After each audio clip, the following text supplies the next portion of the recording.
मनोज जरांगे यांनी आता राज्य सरकारला पुन्हा एकदा इशारा दिलाय। आरक्षण मिळाल्याशिवाय मुंबई सोडणार नाही, त्यामुळे आता सरकारने वेळकाढूपणा न करता तात्काळ आरक्षण लागू करावं असं जरांगे पाटील म्हणतात।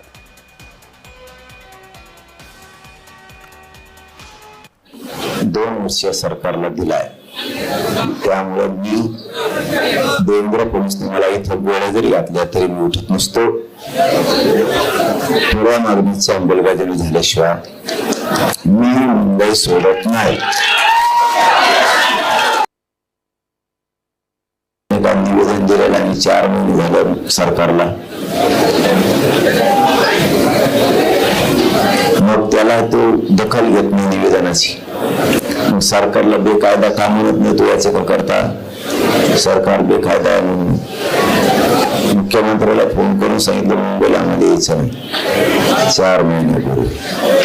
याचे का करता का म्हणत नाही, बोगस सरकार आहे, बोगस मुख्यमंत्री आहे। 4 महिने झालं सांगितलेलं फोन करून, तरी पण याने मुद्दाम शांतता अशांतता मुंबईची राज्याची बिघडली।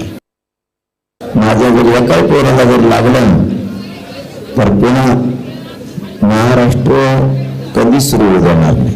मराठी जर एका पोराला काठी लागली तर पुन्हा मुंबईसह महाराष्ट्र कधीच सुरू होणार नाही। माझ्या पोराला दादागिरी करायची नाही, हे मी सरळ सांगतो। माझ्या पोराची काय चूक नाही, आम्ही तुम्हाला 2 वर्षापासून सांगतो आरक्षण द्या। माझ्या जातीची पण काही चूक नाही, माझ्या जातीला इतके अडत करता तुम्ही, आमचं आरक्षण असून देत नाहीत। मी आंदोलनाच्या अगोदर 1 महिना सांगितलं होतं की देवेंद्र फडणवीस पोलिसाचा वापर कार्यकर्ता म्हणून करतो। देवेंद्र फडणवीस पोलिसांचा वापर कार्यकर्ता म्हणून करतो।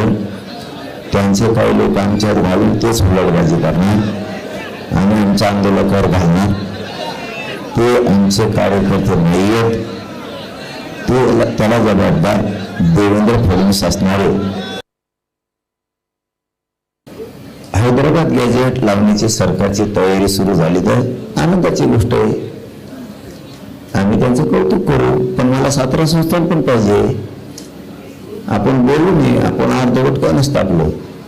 17 संस्थांचं गॅजेटियर पाहिजे।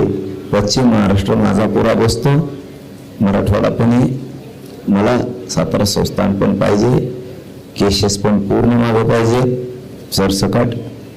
मला बलिदान गेलेल्या कुटुंबाच्या नोकरी आणि आर्थिक निधी पण पाहिजे। मी एकही गोष्ट त्यातली सोडणार नाहीये। तुमच्या एका चुकीमुळं देशाला डाग लागू शकतो फडणवीस साहेब, तुमच्या एका चुकीमुळं, तुमच्या आडमुठ्यापणामुळं, तुमच्या बालिश बुद्धीमुळं, तुमच्या आडमुठ्या बुद्धीमुळं, तुमच्या देशाने भरलेल्या बुद्धीमुळं, मराठ्यांविषयी तुम्हाला आकर्ष आणि द्वेष असल्यामुळं या बुद्धीपायी तुमच्या अशा संकुचित बुद्धीपायी देशाला डाग लागू शकतो, मोदी साहेबांना डाग लागू शकतो, अमित शहा साहेबांना डाग लागू शकतो। ते लागू देऊ नका।